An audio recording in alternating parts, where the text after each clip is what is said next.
On April 16, 1960, Irene Garza attended Mass at the Church of the Sacred Heart, located in McAllen, Texas, United States. After that, it was as if the earth had swallowed her. No one heard from her again, or at least it was, until April 21st. A man named W. Arnold glimpsed in the bed of an irrigation canal in Texas what he thought was a floating sack, but the shape was somewhat strange. He hesitated to approach. He thought his mind was playing tricks on him. Finally, he decided to corroborate if his suspicions were true, and he was right. It was not a garment, but a human body. It itself must have belonged to a young woman no more than 30 years old. Upon arrival, the agents soon realized that it was Irene. She was wearing the same clothes as the day she disappeared. But there was something different and disturbing. Like a young woman who left her house to hear the word of God had ended up like this, the church was no longer a safe place. The answers were practically in front of her eyes, but the authorities didn't seem to want to see her.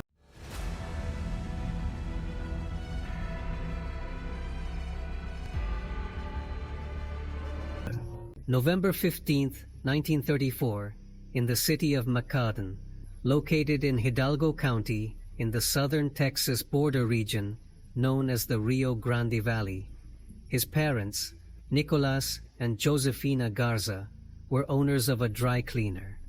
They both took care of Irene and her sister Yoshi while they tried to get the business going. By the time Irene reached her teens, the business had prospered remarkably.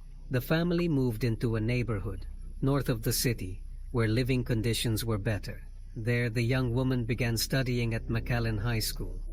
Even though white students constituted the majority in the school, Irene managed to make her way through. She was the first Latina to become an orchestra dancer on the high school team and also to graduate. After that, he continued to reap achievements.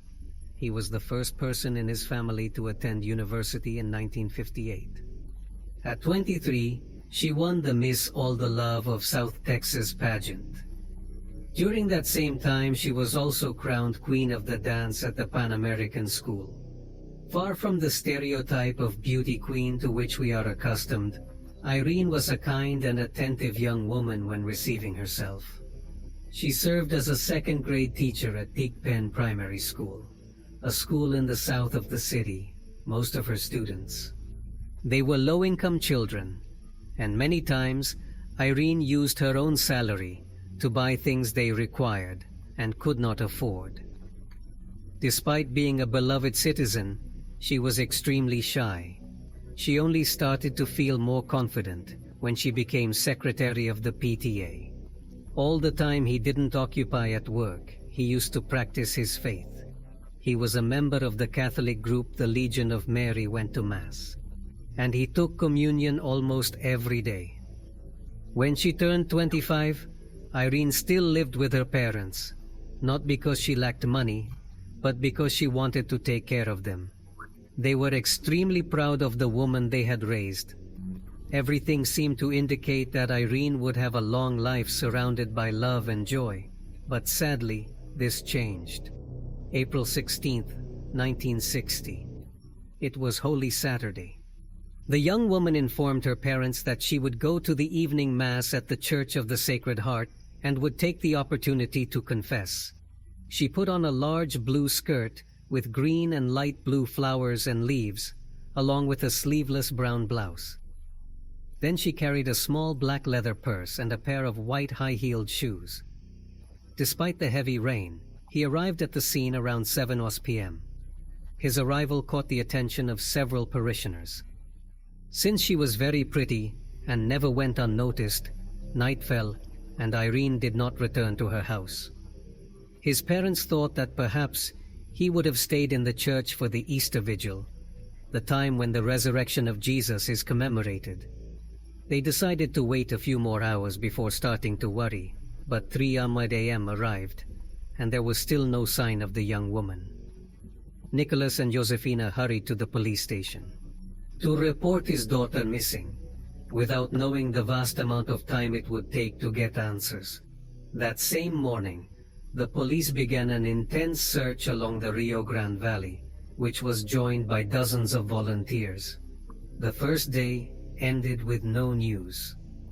It was only on April 18th that passers-by glimpsed an object that belonged to Irene in a field, her black wallet shortly after.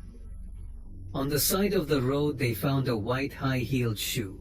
The young woman's family began to get impatient to find the belongings, but not the person. Not usually a good sign.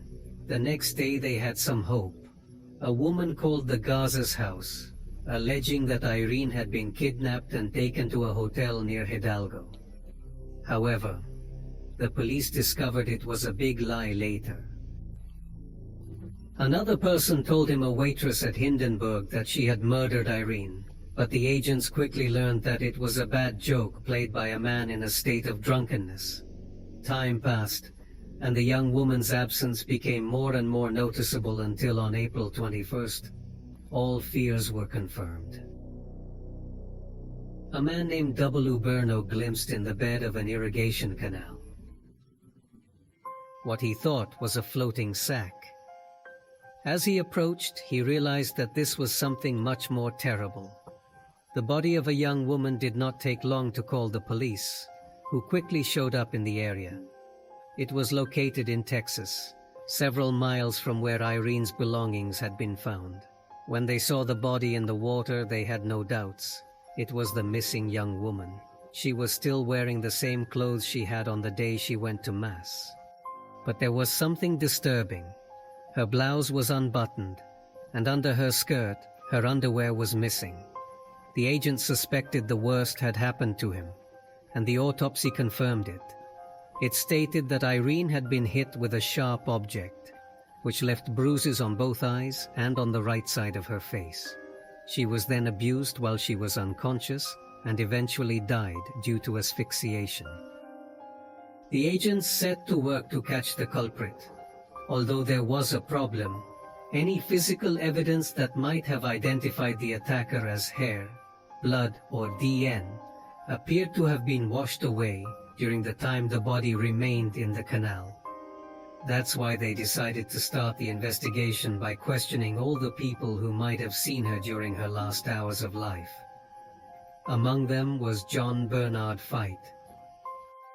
The priest who allegedly confessed her, the 27-year-old man, had completed his training at the seminary in San Antonio and was training to officially belong to the Church of the Sacred Heart. From the first moment he denied knowing what had happened. He said he hadn't even confessed to Irene. The agents firmly believed his statement. Then they spoke to known family members and even ex-boyfriends of the victim.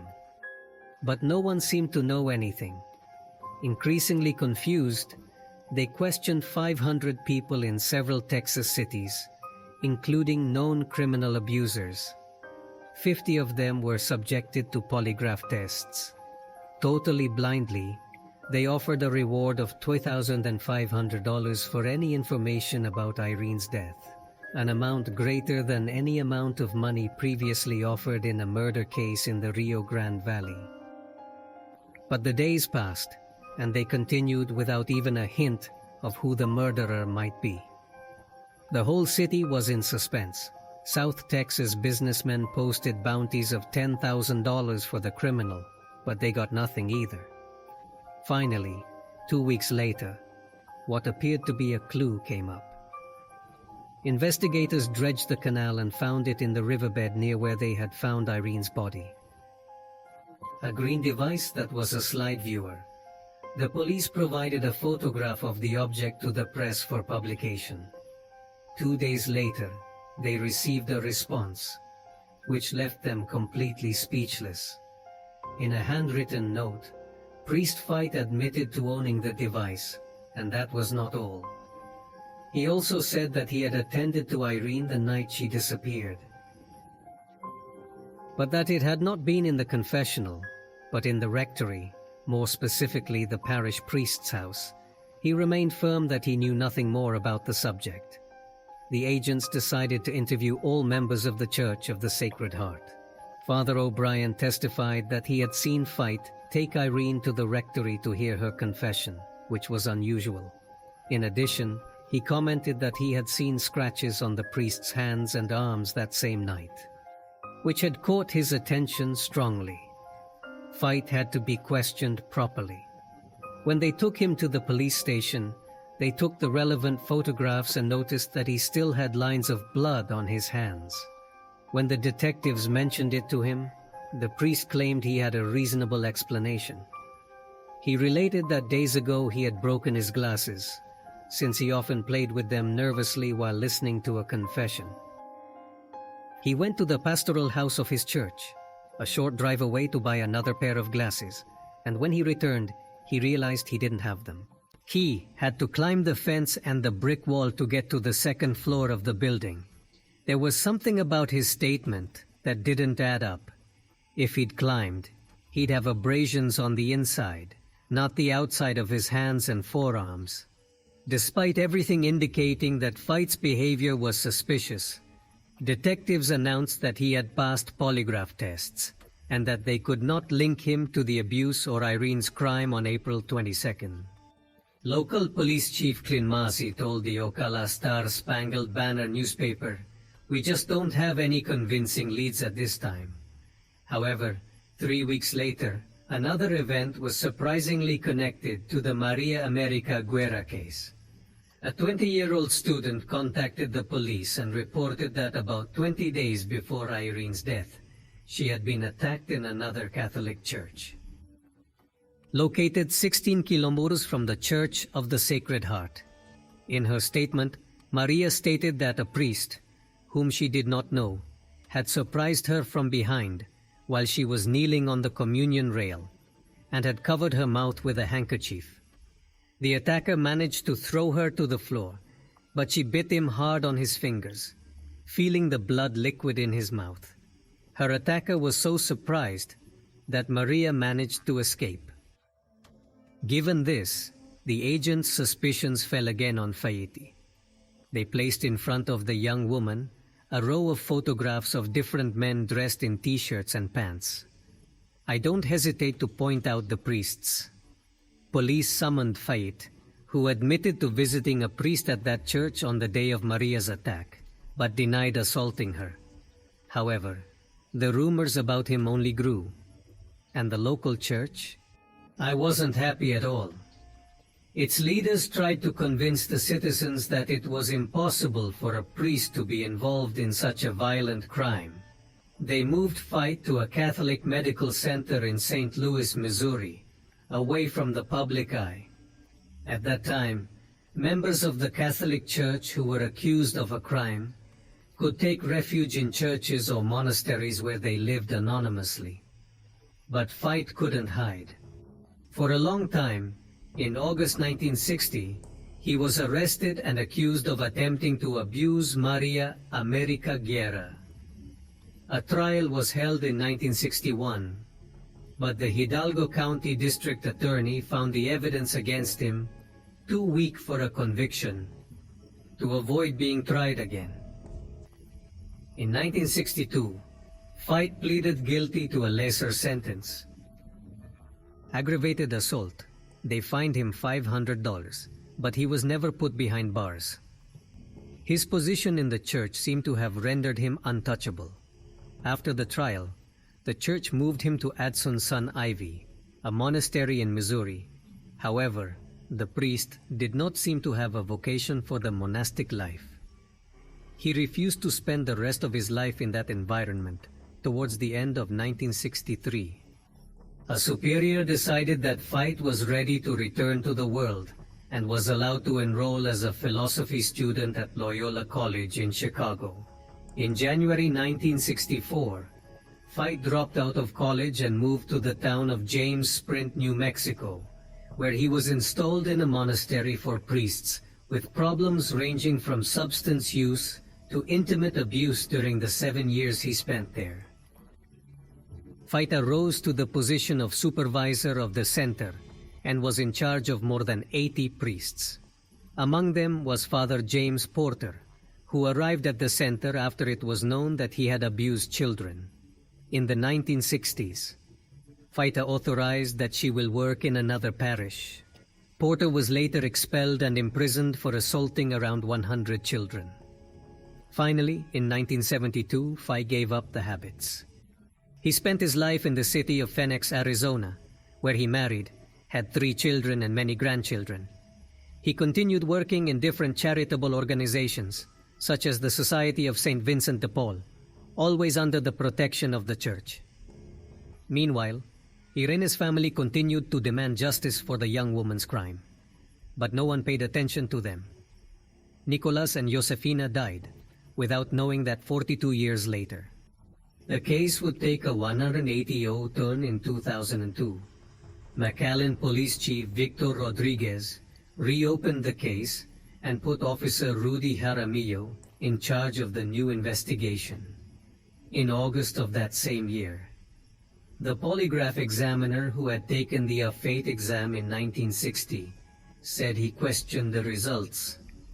The initial report said the priest passed the test, but it was later edited to say the results were inconclusive. At the time, that fact had been hidden. However, the real twist in the case came when on November 21st of that Tesseni year, a monk from Oklahoma wrote to the police saying that he knew something about a crime and that he could not bear to remain silent. He said that in April 1960, he was entrusted to the monastery to advise Fait, who wanted to become a monk during confession. The young priest admitted to having attacked and murdered a woman. He said that after the young woman's confession in the rectory, he forcibly took her to the basement. The place had very thick walls, and it was impossible for anything to be heard from outside. The girl tried to resist by screaming and scratching the priest, but it was no use. Fait tied her up, gagged her, assaulted her intimately, and left her there. Then he left to continue listening to confessions, as if nothing had happened. After attending to his religious activities, he returned to the basement to collect the girl. He moved her to the pastoral house. There he took her to the bathroom and made her get into the bathtub. He gagged her and wrapped plastic around her head. The woman called for help, but Fait closed the door and left. When he came back, he was dead. He then proceeded to dispose of his body by throwing it into an irrigation canal. While the confession was incriminating, there were 2 problems. For one thing, Fait had not said the name of the victim, nor the exact date, nor the city where the crime had occurred. On the other hand, yes, I don't even consider that I should not report Fait, since it was not his business. His role was to advise him, but the topic remained in his head for 42 years. Until he finally decided to go to the police, Victor Rodriguez could not believe what he read. He quickly looked for other members of the church who wanted to give their testimony and found someone, Father Joseph O'Brien, who had been pastor of the Church of the Sacred Heart, and who at the time notified the police about the injuries that Fake had on his wrists and forearms. He wanted to talk. Apparently, he hadn't told everything. He said that Faith had admitted to him that she was guilty of Irene's murder, even telling him that she had hidden the young girl in a bathtub and that she had appeared suffocated. Everything agreed with Tessini's statement. Thanks to these 2 statements, it seemed that the priest would finally face trial. But again, the law. The prosecutor of Hidalgo, Irene Garza, was on his side. It did not validate the testimonies of O'Brien and Tessini. He even alleged that the former was suffering from dementia due to his advanced age.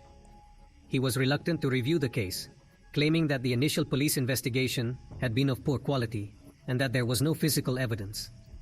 However, due to public pressure, he ended up taking the case to a grand jury, but did not summon 5 or the other 2 religious people to testify in person. Linda, from Irene's cousin Vineyard, he confronted the prosecutor in the courtroom, but got nothing but threats from him. The grand jury let Faye go free again. O'Brien died in 2005, not knowing that the case would be reopened again and in a much better context. In 2014, District Court Judge Ricardo Rodriguez campaigned to remove Guerra as district attorney. Among his campaign promises, he told Irene's family that if he got the job, he'd open a new investigation. He finally got it. In January 2015, he displaced Guerra as district attorney, and in April of that same year, the case returned to the headlines. In February 2016, he was 83 years old at the time. He was arrested at his home in Scott, Arizona, accused of Irene's murder. He again pleaded not guilty. In March, he was extradited to the state of Texas and incarcerated at the Hidalgo County Adult Detention Center.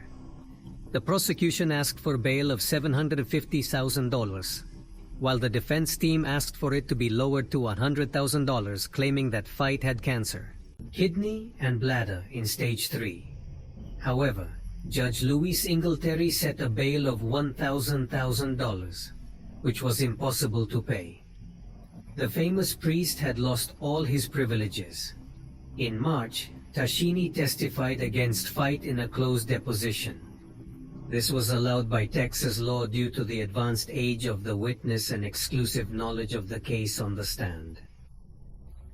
The monk wept and said he regretted waiting so long to speak. In April 2017, Fight's defense requested a change of venue because it believed its client did not receive a fair and impartial trial in the state of Texas. They filed a 700-page document attempting to prove that reporters had identified Fight as a murderer on May 24th. Judge Ingleterry heard the arguments of the plaintiff and the defense. On June 7th, he denied the request for a change of headquarters, explaining that the accused could not prove that there was prejudice against him in the community of Hidalgo. The trial began in 2017, 57 years after the crime, and had new testimonies, including that of a woman named Beatriz Garcia, who said that weeks before the murder, he had had a strange encounter with the defendant. She was walking when Faith stopped her car and told her she would like to take pictures of her dressed in black at the cemetery. The priest had rather reckless desires for his profession. Anne Maria Allensworth, another citizen, told her that Irene had told her that Faith had once insisted on confessing her in the rectory of the parsonage. Apparently, the father had been planning the crime for a long time. Perhaps the strongest statement came from journalist and current lawyer Darrell Davis. When he took the stand, he said that when he covered the case of Maria America Guerra, the district attorney invited him to an informal meeting along with other journalists. There he told them that both he and the church knew that Fight had murdered Irene, but that they had made some arrangements. They'd send him to a monastery for the rest of his life, and the problems would end in the processing phase. Fight's defense attorney asked for parole, citing his lack of felony convictions since Irene's death. For its part, the prosecutor's office requested a sentence of 57 years, which was a symbol of the time that had elapsed since the case occurred. On December 8, 2017, 85-year-old Fight was found guilty of Irene's murder and sentenced to life in prison. As for the crime of abuse, this could not be confirmed due to lack of evidence. He left the room helped by a walker. No one from his family was there to accompany him. Justice had finally been done. The former priest was imprisoned for just over 2 years in the W.Y. Estelle unit, 10 miles north of downtown Huntsville, Texas. He tried to appeal his sentence, but died on February 12, 2020 at the age of 87 from a heart attack. Noemi Ziegler, a relative of the victim and daughter of one of the first officers dedicated to the case, who was removed by her supervisors so that she would not continue investigating, told the media, "Now Fight will face the last judge. He left this life without ever showing any remorse for murdering Irene." While it is clear that the murderer was Fight, it is impossible to deny the complicity of the ecclesiastical authorities. The priest's guilt was an open secret for more than 50 years, but he was able to lead his life with complete normality. The same was not the case with Irene, who could not even rest in peace. The 2 years in prison never equals the pain that the victim's family had to suffer.